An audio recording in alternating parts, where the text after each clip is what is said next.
Еврофан Перистер го покажа својот карактер во најбитниот дел од сезоната против АЕК, Вардар, Нексе одигра импресивни надпревари и тоа без Велковски, без Перич.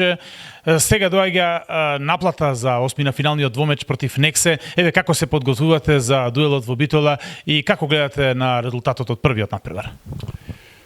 Pa mi se pripremamo normalno s tim da imamo mali problema, imali smo utakmicu u subotu, dakle prvenstveno play-off, nismo je preskočili, pripremali smo se za nju, odigrali smo dakle agresivno, dobro, defanzivno prije svega, tako da što smo željeli to smo uspjeli, pobijedili smo utakmicu i dolazi priprema. Jučer smo imali video za Nekse, danas ćemo imati jedan trening sa nižim intenzitetom, više informativnog karaktera, imat ćemo video.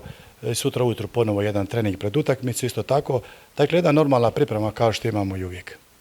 Ако се сеќавате, вашиот прв надпревар тука во Битола беше против Нексе и тоа беше еден двомеч во кој што практично по жица одеа двете екипи и решаваше една топка, еден детал. Дали сметате дека така ќе биде и овој двомеч?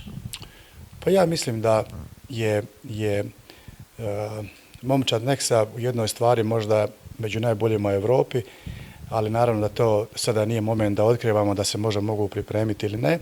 Međutim, sigurno tu su jako dobri i mi ćemo za to biti spremni.